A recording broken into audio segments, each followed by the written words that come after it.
नमस्कार दोस्तों। ब्रज क्लासेज के ऑनलाइन यूट्यूब चैनल में आप लोगों का स्वागत है। जैसा कि आप लोगों को पता है, बीएसटीसी के एंट्रेंस एग्जाम के लिए हमारी क्लासें चल रही हैं आपके लिए। और मैं टीचिंग एप्टीट्यूड की सीरीज के जो क्वेश्चन हैं वो आप लोगों के लिए लेकर आया हूँ। तो क्वेश्चन नंबर 10 तक तो हम लोगों ने पिछली क्लास में मैंने डिस्कस आपसे कर लिए थे। तो अब मैं आप लोगों के लिए क्वेश्चन 10 से आगे कराने वाला हूँ, यानी क्वेश्चन 11 से लेकर के क्वेश्चन नंबर 30 तक। क्वेश्चन 11 से लेकर क्वेश्चन नंबर 30 तक मैं आप लोगों के सामने करने वाला हूँ। तो शिक्षण अभिरुचि के 20 क्वेश्चन मैं इस वीडियो में आप लोगों के लिए सिखाऊंगा कि किस तरह से क्वेश्चन जो है वो आपके एग्जाम में आने वाले हैं। तो चलते हैं हमारे पहले क्वेश्चन पर। आज का जो पहला क्वेश्चन है, वैसे सीरीज का 11वां है, आज का क्वेश्चन नंबर पहला है। शिक्षक को ज्ञानार्जन के लिए होना चाहिए, यानी शिक्षक को यदि अपने लिए ज्ञान का अर्जन करना है तो उस शिक्षक को क्या होना चाहिए। ऑप्शन नंबर ए है पुस्तक संग्रह करने वाला। ऑप्शन नंबर बी है सदैव प्रयासरत। ऑप्शन नंबर सी है सदैव सजग रहने वाला। ऑप्शन नंबर डी है ध्यान नहीं देना चाहिए। तो बताइए आप कि शिक्षक को ज्ञान अर्जन के लिए होना चाहिए, तो शिक्षक को ज्ञान अर्जन के लिए सदैव क्या रहना चाहिए, सजग रहना चाहिए। शिक्षक को ज्ञान अर्जन के लिए सदैव क्या रहना चाहिए, सजग रहना चाहिए शिक्षक को। ठीक है जी, हमेशा शिक्षक को ज्ञान प्राप्ति के लिए या ज्ञान ग्रहण करने के लिए क्या रहना चाहिए, सजग रहना चाहिए। ये हो गया हमारा सही आंसर, ऑप्शन नंबर स हो गया। ऑप्शन नंबर स क्या हो गया, हमारा सही आंसर हो गया। ठीक है डार्लिंग, चलते हैं अगले क्वेश्चन पर। अगला क्वेश्चन है, एक अध्यापक के लिए राजनीति में सक्रियता से भाग लेना आपकी निगाह में क्या है। यहाँ क्वेश्चन मार्क है भाई।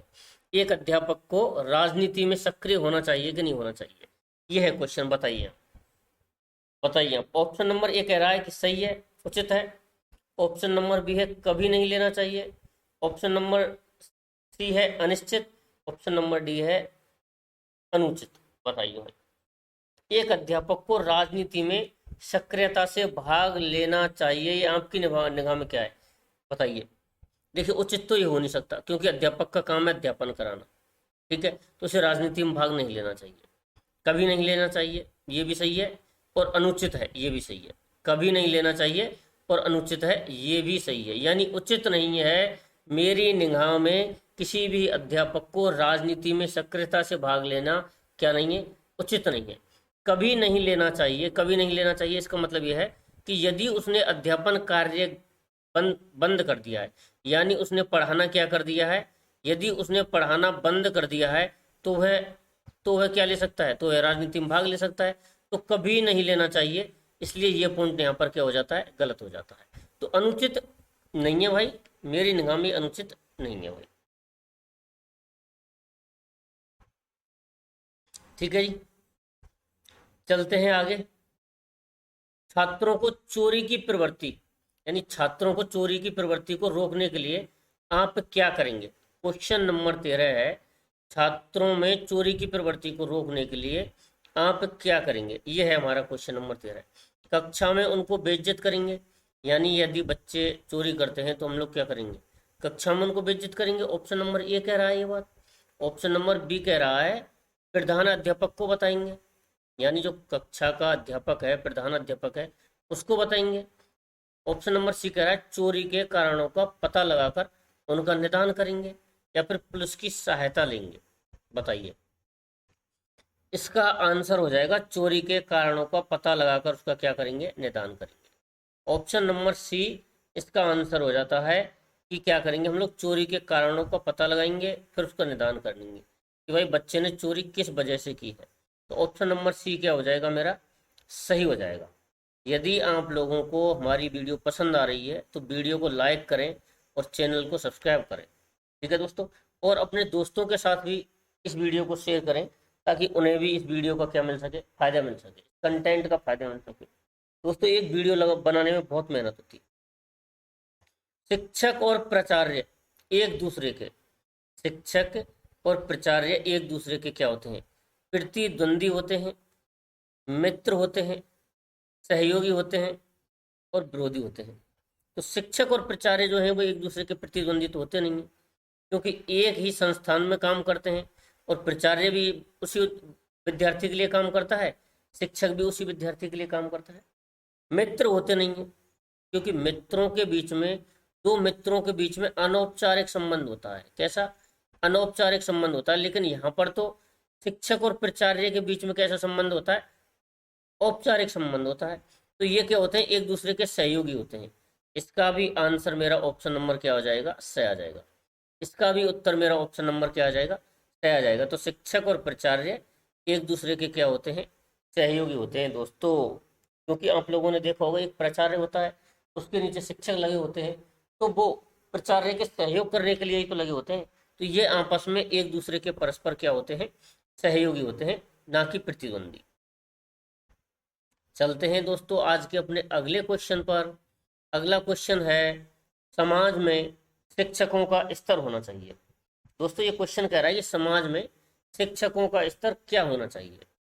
ऑप्शन नंबर ए है अत्यधिक मानसिक कार्य, यानी ऑप्शन नंबर बी है समाज के लिए कार्य करते हैं।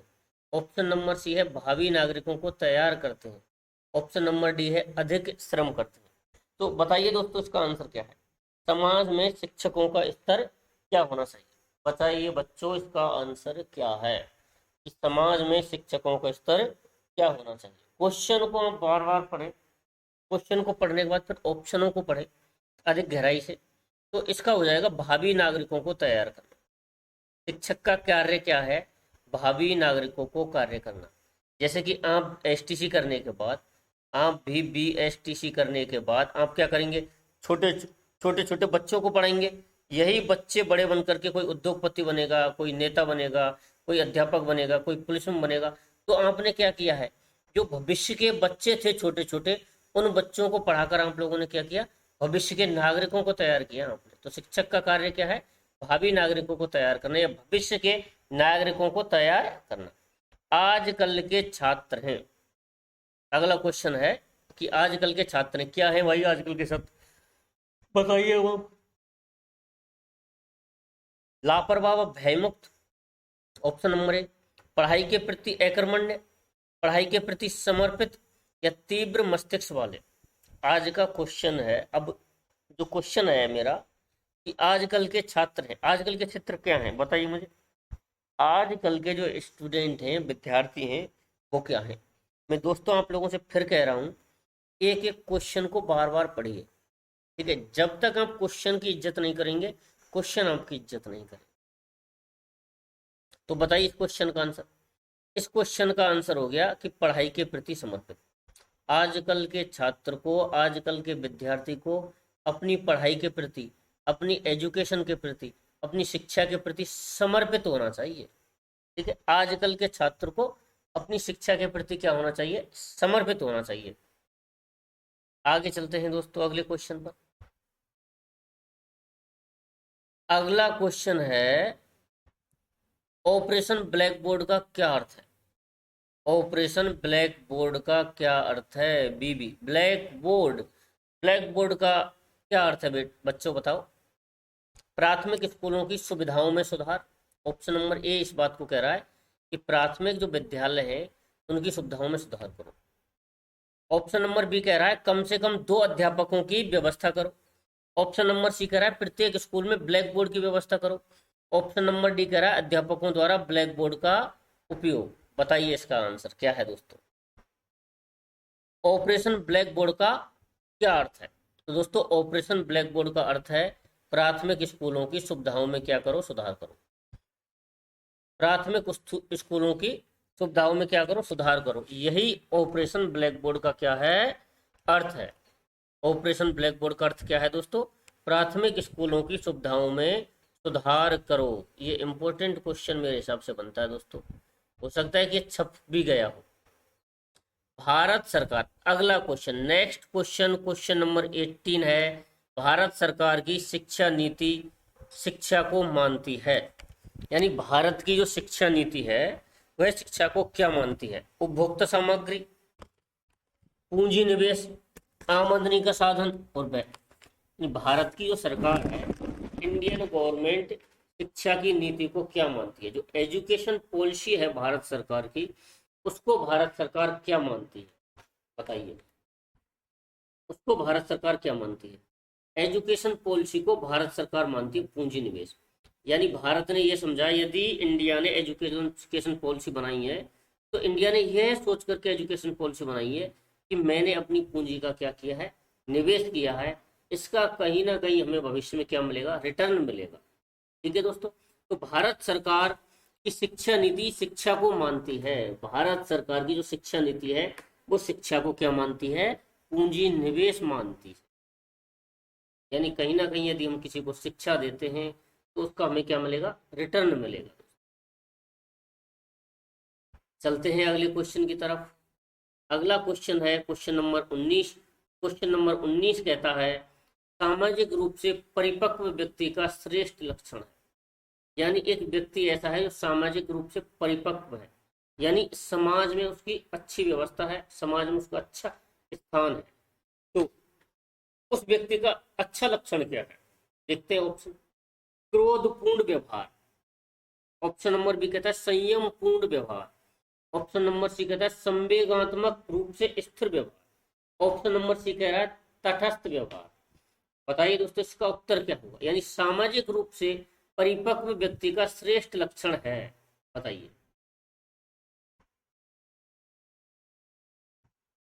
क्या है श्रेष्ठ लक्षण। जो व्यक्ति सामाजिक रूप से परिपक्व है उसका श्रेष्ठ लक्षण क्या है, उसका श्रेष्ठ लक्षण हो जाएगा दोस्तों संयम पूर्ण व्यवहार। क्या हो जाएगा, संयम पूर्ण व्यवहार।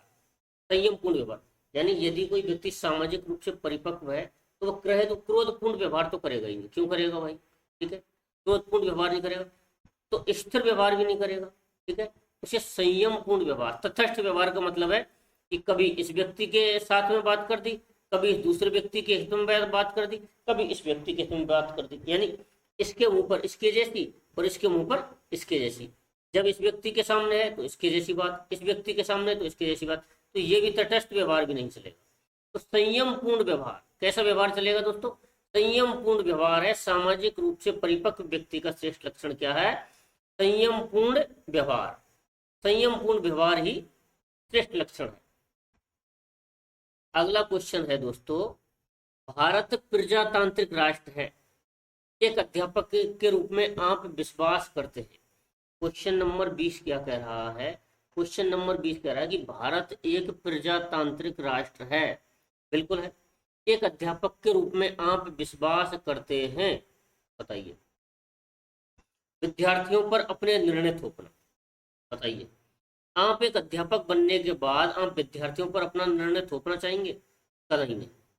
सहभागिता से निर्णय लेना, यानी सभी से सलाह मशवरा करके निर्णय लेना आप चाहेंगे यदि आप अध्यापक बन जाते हैं। बिल्कुल, मैं सभी से सलाह मशवरा करके निर्णय लेना चाहूंगा। प्रशासन के निर्णयों का पालन करना, बिल्कुल प्रशासन के निर्णयों का पालन भी करना चाहूंगा। निर्णयों पर क्रियान्वयन से पूर्व उनकी वैधता परखना, बिल्कुल ये भी सही है। लेकिन आप ये बताइए सहभागिता से निर्णय लेना, सहभागिता से निर्णय लेना का मतलब है कि उसमें कहीं ना कहीं प्रशासन की भागीदारी भी है, उसमें कहीं ना कहीं प्रशासन की भी क्या है, भागीदारी है। और वैधता से परखना यानी कि कानून के नियंत्रण में रहकर ही हम क्या कर रहे हैं, निर्णय ले रहे हैं। तो इसलिए सहभागिता से निर्णय लेना मेरा क्या हो जाएगा, सबसे सही और सटीक उत्तर मेरा क्या हो जाएगा, option number B. Option number B सहभागिता से निर्णय लेना। ठीक है, देखिए प्रशासन के निर्णय का पालन करना, प्रशासन के निर्णय का मतलब है सहभागिता, यानी सबकी भागीदारी से मैं निर्णय लेना हूँ, तो सबकी भागीदारी में कहीं ना कहीं प्रशासन भी ना आ रहा है। ठीक है जी, तो यहाँ पर हमारे क्वेश्चन हो जाते हैं 20। आगे चलते हैं, मैं अपने आज के अगले क्वेश्चन पर चलता हूँ। क्वेश्चन नंबर है 21। क्वेश्चन नंबर है 21। दोस्तों उससे पहले मैं आप लोगों के लिए एक बात और बता देता हूँ, यदि आज आप लोग इन क्लासों को ध्यान से नहीं पढ़ रहे हो तो एक एक क्वेश्चन जो है वो बहुत इंपॉर्टेंट है और आपकी परीक्षा में आने वाला है। इसलिए सीरियस होकर के इन क्लासों को आनंद के साथ हम पढ़ें, एक भी पॉइंट आप मिस ना करें, अच्छा रहेगा। हर सब्जेक्ट आपके जो 4 पार्ट हैं, टोटल चारों पार्ट क्या हैं, इंपॉर्टेंट हैं आपके लिए, जिनमें से शिक्षण अभिरुचि को बच्चे बहुत कम पढ़ रहे हैं। ठीक है, मैंने देखा अपनी कोचिंग में पिछले टेस्ट में बच्चों के केवल 20 से 22 क्वेश्चन सही है। यानी कि एक बच्चा जो है वो 28 क्वेश्चन गलत कर रहा है, 28 क्वेश्चन। ठीक है, इसलिए मैंने ये सीरीज जो है वो स्टार्ट की है बच्चों। एक नेता में निम्न में से कौन सा मुख्य गुण होना चाहिए, बताइए। एक नेता में कौन सा मुख्य गुण होना चाहिए, क्वेश्चन नंबर 21। एक नेता में निम्न में से कौन सा मुख्य गुण होना चाहिए? तो बुद्धि की श्रेष्ठता, बताइए, लचीलापन, आत्मविश्वास और साहस, इच्छा शक्ति शक्ति और निर्णय योग्यता। बताइए दोस्तों, एक नेता में निम्न में से कौन सा गुण होना चाहिए? ऑप्शन आपके सामने है, क्वेश्चन नंबर 21 है दोस्तों। तो दोस्तों इसका उत्तर हो जाएगा ऑप्शन नंबर डी, इच्छा शक्ति और निर्णय लेना। यानी एक नेता में जो गुण है वो ये होना चाहिए कि उसकी इच्छा शक्ति, यानी इच्छा के अनुसार कार्य करे और निर्णय ले। ठीक है, ये हो जाएगा। आत्मविश्वास और साहस तो खैर होना जरूरी है, लेकिन वो निर्णय ही नहीं ले पाएगा तो नेता कैसा है? ठीक है, तो ये है क्वेश्चन नंबर 20 के। 21 के बाद में, एक अच्छे नेता में निम्नलिखित मुख्य योग्यता होती है। अभी तो हम लोगों ने बात की मुख्य गुण की, अब हम लोग बात करते हैं मुख्य योग्यता की। ठीक है जी, मुख्य योग्यता क्या होनी चाहिए एक अच्छे नेता में? ठीक है जी, ऑप्शन नंबर ए कह रहा है दल का गठन और उद्देश्यों की प्राप्ति करना। ऑप्शन नंबर बी कह रहा है व्यक्तियों का सहयोग। ऑप्शन नंबर सी कह रहा है दूसरों को अभिप्रेरित करना। ऑप्शन नंबर डी कह रहा है कार्य के लिए आदेश। बताइए दोस्तों क्या हो रहा है इसका answer? Question number 22, question number 22 यानी क्वेश्चन नंबर 22 का आंसर क्या है दोस्तों? इसका उत्तर हो जाएगा दल का गठन और उद्देश्यों की प्राप्ति करना। दल का गठन और उद्देश्यों की प्राप्ति करना। देखिए, व्यक्तियों का सहयोग, व्यक्तियों का सहयोग, यदि वह अपने उद्देश्यों की प्राप्ति कर रहा है तो उसको व्यक्तियों का सहयोग करना पड़ेगा, ताकि व्यक्ति भी उसकी क्या करे, सहायता करे।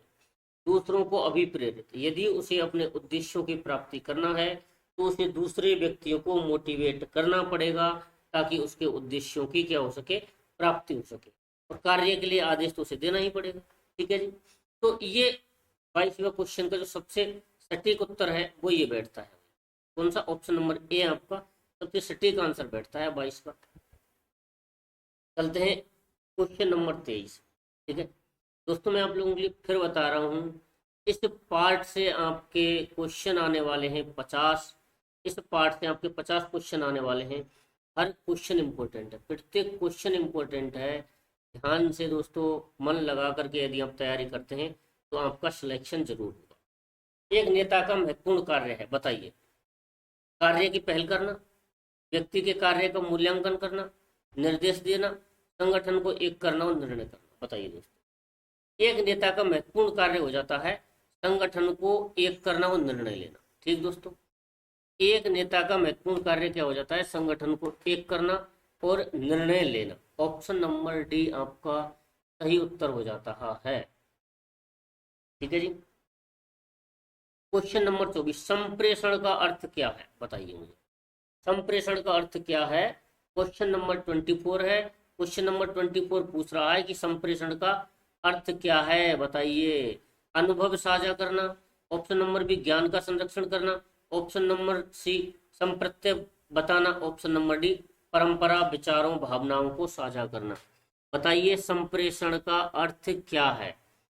तो दोस्तों संप्रेषण का अर्थ ऑप्शन नंबर ए नहीं होगा, अनुभव साझा करना नहीं होगा। ऑप्शन नंबर बी ज्ञान का संरक्षण भी नहीं होगा, संप्रत्यक्ष बताना भी नहीं होगा। इसका उत्तर हो जाएगा परंपरा, विचारों, भावनाओं को साझा करना। यानी जब एक व्यक्ति अपने विचारों को, अपने भावों को, अपने तथ्यों को, अपने संदेशों को, अपने ज्ञान को एक व्यक्ति से दूसरे व्यक्ति के पास में ट्रांसफर करता है, उसे हम लोग क्या कहते हैं? संप्रेषण कहते हैं दोस्तों। संप्रेषण को जो है कला और विज्ञान कहा जाता है। संप्रेषण को कला और विज्ञान कहा जाता है दोस्तों। संप्रेषण में दो या दो से अधिक व्यक्तियों की क्या होती है? जरूरत होती है। संप्रेषण के लिए माध्यम की आवश्यकता होती है। ठीक है, और संप्रेषण तब पूर्ण माना जाता है जब संप्रेषण की क्या होती है? पुष्टि होती है दोस्तों। चलते हैं अगले क्वेश्चन। तो संप्रेषण होना चाहिए दोस्तों, संप्रेषण होना चाहिए। बताइए आप मुझे, शिक्षण अधिगम में हाव भाव सहित शिक्षण अधिगम में स्पष्टता सहित, शिक्षण अधिगम में द्वैमार्गी, शिक्षण अधिगम में एक मार्गी। बताइए दोस्तों, संप्रेषण क्या होना चाहिए, संप्रेषण कैसा होना चाहिए? ऑप्शन आपके सामने है। क्वेश्चन नंबर 25 है, नंबर देकर जाएगा एग्जाम में 3, और गलत करते हैं तो ये देकर जाएगा आप लोगों के लिए गोल गोल अंडा। क्या देकर जाएगा? गोल गोल अंडा। और यदि आप इसको सही करते हैं तो ये देकर जाएगा आप लोगों के लिए 3 नंबर। बताइए दोस्तों, क्वेश्चन नंबर 25 का आंसर क्या होगा? I am waiting for your answer. Question number 25 बताइए। तो इसका उत्तर हो जाएगा शिक्षण अधिगम में द्वैमार्गी। इसका आंसर क्या हो जाएगा? इसका आंसर हो जाएगा शिक्षण अधिगम में द्वैमार्गी। ठीक है जी, यानी संप्रेषण जो है, संप्रेषण द्वैमार्गी प्रक्रिया है। संप्रेषण कैसी प्रक्रिया है? द्वैमार्गी प्रक्रिया। देखिए, एक व्यक्ति जो है वो संप्रेषण भेजता है, दूसरे व्यक्ति के पास संप्रेषण जाता है। जब यहाँ से यहाँ तक कोई विचार या भाव पहुंच जाता है तो वह व्यक्ति इसकी क्या करता है? प्रति पुष्टि करता है। इस तरह से संप्रेषण जो है वह द्वैमार्गी प्रक्रिया है। जैसे कि इसको आप ऐसे समझिए, एक टीचर है, ये होगी एक टीचर। एक टीचर ने एक स्टूडेंट को क्या कराया? पढ़ाया। तो टीचर ने क्या किया? स्टूडेंट को पढ़ाते समय अपने विचार, भाव या जो भी संदेश या जो भी ज्ञान था एक स्टूडेंट को ट्रांसफर कर दिया। अब जब टीचर उसका क्या लेगा? टीचर जब उस स्टूडेंट का टेस्ट लेता है तो टेस्ट में स्टूडेंट क्या करता है? प्रति पुष्टि करता है। टेस्ट में स्टूडेंट क्या करता है? प्रति पुष्टि करता है कि जो टीचर ने जो मुझे सिखाया है वही अगर वो उत्तर देता है तो यह संदेश क्या माना जाएगा?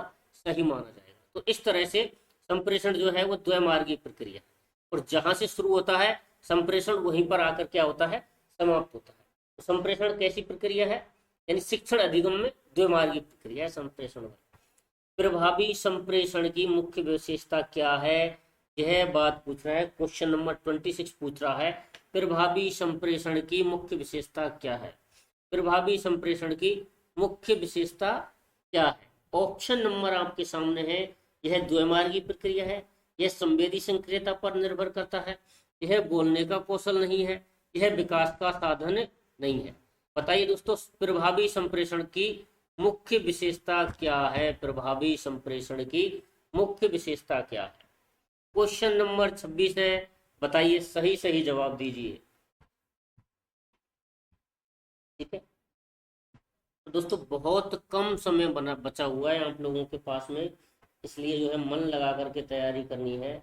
बहुत कम समय बचा हुआ है, मन लगा करके आपको तैयारी करनी है। बताइए, तो इसका उत्तर हो जाएगा यह एक द्वैमार्गी प्रक्रिया। संप्रेषण कैसी प्रक्रिया है? द्वैमार्गी प्रक्रिया है। मैंने अभी आप लोगों के लिए बताया था संप्रेषण जो है वो कैसी प्रक्रिया है? संप्रेषण एक द्वैमार्गी प्रक्रिया है। ठीक है, अगले क्वेश्चन पर चलते हैं। अगला क्वेश्चन है 27। संप्रेषण का मुख्य सिद्धांत है। बताइए, संप्रेषण का मुख्य सिद्धांत क्या है?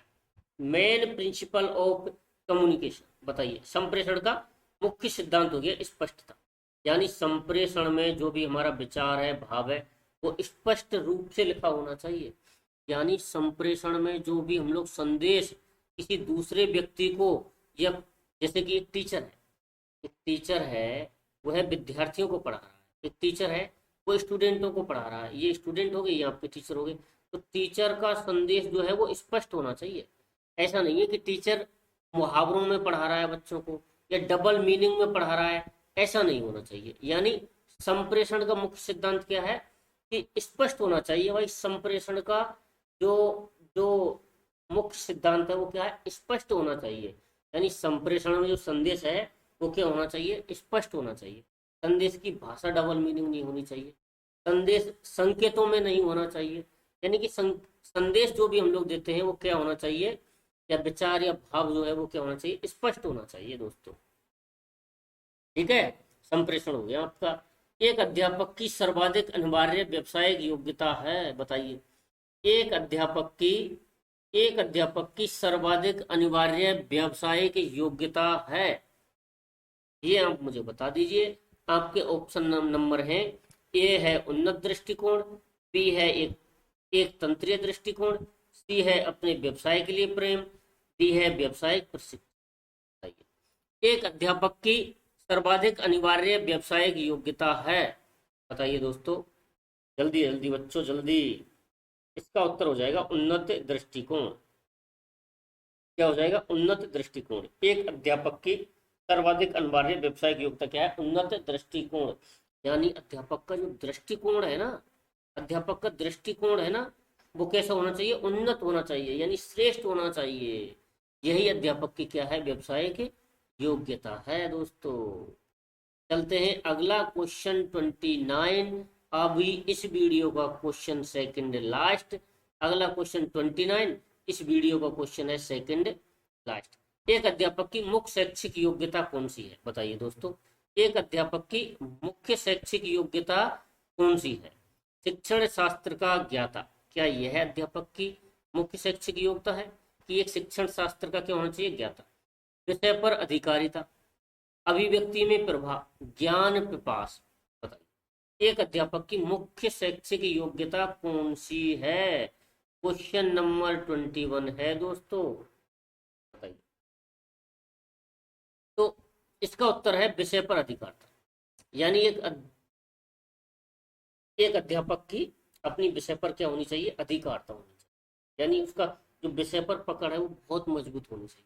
उसने अपनी विषय का ना अच्छा ज्ञान होना चाहिए दोस्तों। तो यह क्या हुई? अध्यापक की मुख्य शैक्षिक योग्यता है भाई, यानी विषय पर अच्छी पकड़ होनी चाहिए। यही है अध्यापक की मुख्य शैक्षिक योग्यता। ये है दोस्तों इस वीडियो का अंतिम क्वेश्चन। और इसको कराने से पहले मेरी आपसे ये रिक्वेस्ट रहेगी कि आप चैनल को सब्सक्राइब कर लें और वीडियो को क्या करें? लाइक करें। ठीक है दोस्तों, अपने दोस्तों के साथ में इसको अधिक से अधिक क्या करें? शेयर करें। एक अध्यापक का अनिवार्य व्यक्तित्व संबंधी गुण है। बताइए दोस्तों, विद्यार्थियों से प्रेम, ये अध्यापक का अनिवार्य गुण है। शारीरिक एवं मानसिक स्वच्छता, इसकी कोई जरूरत नहीं है। उच्च नैतिक चरित्र, बताइए। आलोचनात्मक दृष्टिकोण। तो दोस्तों एक अध्यापक का अनिवार्य व्यक्तित्व संबंधी गुण है विद्यार्थियों से क्या? प्रेम। ठीक है दोस्तों, ये हो गए हमारे आज के 20 क्वेश्चन। 10 क्वेश्चन में इससे पहली वीडियो में कर चुका हूँ। अगर आप लोगों को मेरा ये प्रयास अच्छा लग रहा है, वीडियो पसंद आ रहा है, तो चैनल को सब्सक्राइब करें, अपने दोस्तों को शेयर करें, वीडियो को लाइक करें। और दोस्तों वीडियो को अंत तक देखने के लिए आपका बहुत बहुत धन्यवाद।